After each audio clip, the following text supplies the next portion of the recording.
I welcome you back again, fam. You see, Kagadugu did not fully own its own tax money until 3 years ago. For 60 years, a piece of paper decided that most Burkinabe alive today were not even born when this was actually signed. And this really changes for every Burkina Faso. It changes who get paid first. And if I may ask you this sincere question, when a French company drills, when a French company mines or build in West Africa, does the money go to the government that owns the ground, or does the money go to the government that used to own the colony? Because everyone have been watching the coups happening everywhere, and everyone has been watching the Russia flags showing up in the Sahel. But almost nobody has been asking this sincere but boring question. That question actually explains the money. In 1965, right after the independence, Burkina Faso signed a tax agreement with France. Back then, the country was still called the Upper Volta. So the agreement the Burkina Faso had with France let the French companies working in Burkina Faso send certain taxes home to France instead of paying the full tax locally. So that agreement got updated once in the 1970s, and after the agreement was updated, it just sat there for decades untouched.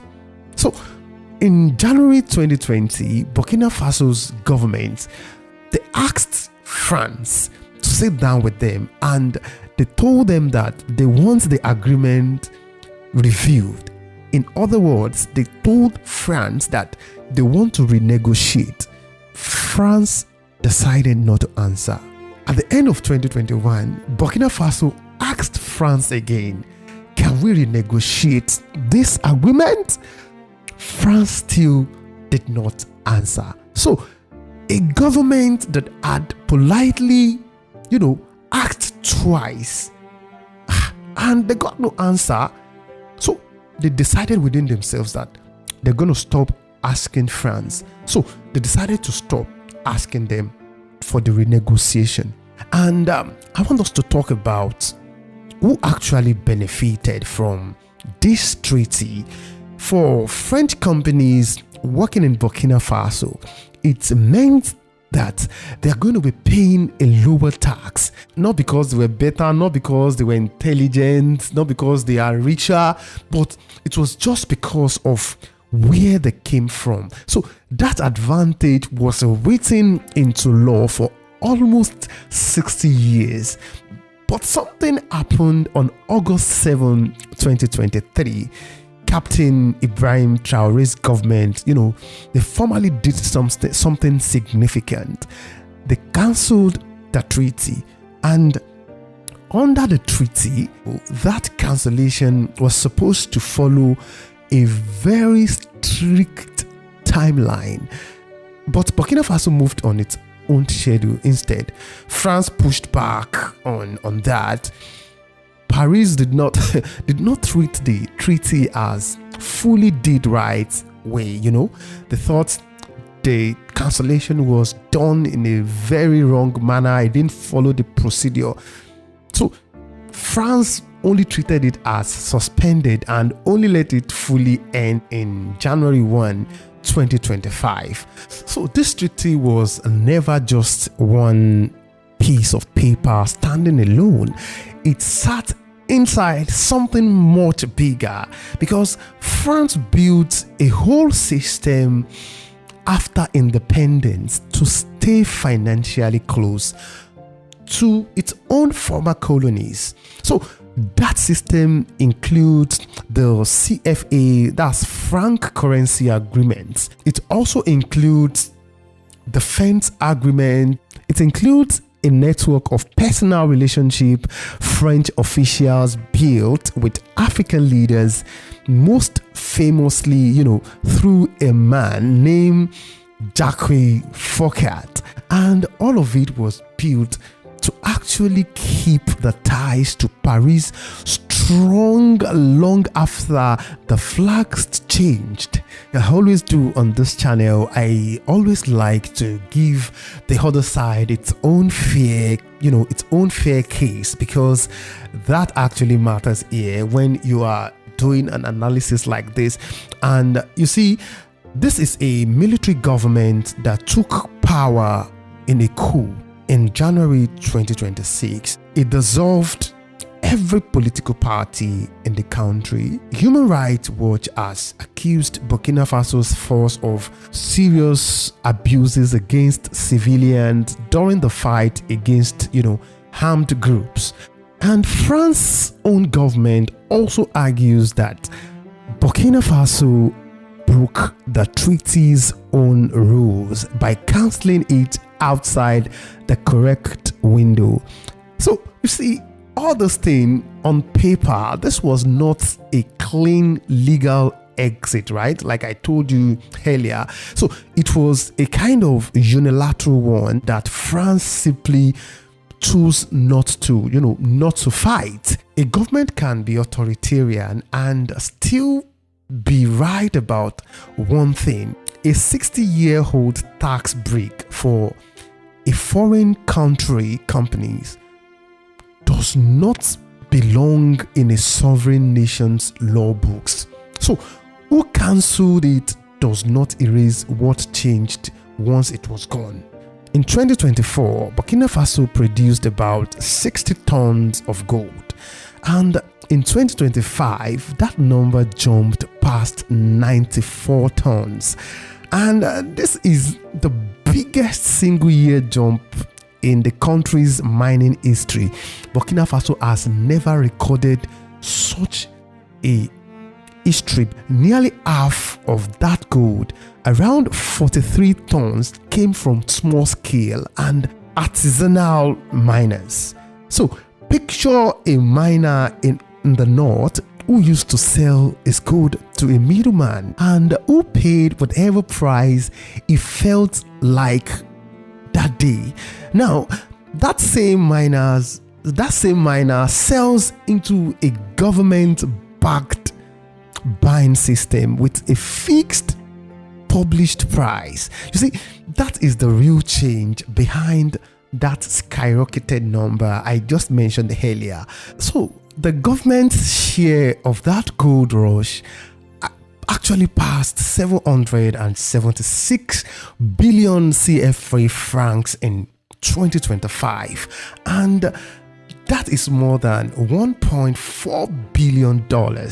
Imagine that. So that money realized helped pay for new roads, new electricity connections, and a mining fund that did not exist before this fight over a tax treaty even started. Critics warned that cancelling the treaty would actually scare away investors and crash the economy of Burkina Faso.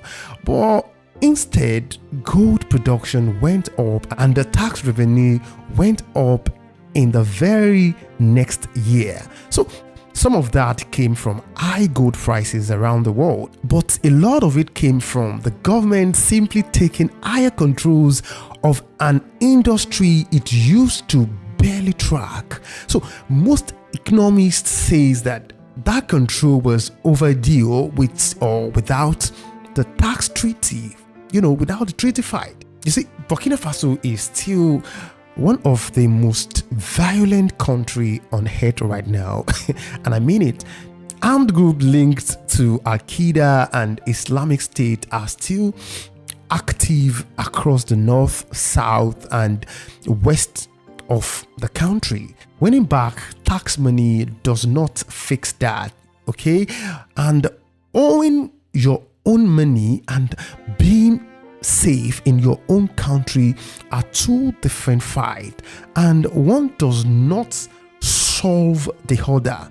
They are independent of each other. It's like two parallel lines going, they can never meet. You see, this thing that Burkina Faso just did is affecting a lot of African countries, because when you imagine how many old agreements, tax deals, or contracts are still quietly deciding who gets paid first, from oil, from gold, from gas, from mineral wealth in Africa. The agreement that nobody currently in power has even bothered to reopen in generations. So Burkina Faso had done something significant here, because if they had decided to sit back, they wouldn't have realized this result they got from canceling the tax treaty. And this is one more, and there's one more piece of this entire story, and it ends its place here. On June 26, 2026, Burkina Faso went further than cancelling a tax treaty. It formally cut off diplomatic relationship with France entirely. That's serious. You see, the government accused France of having what it called neo-colonial ambitions,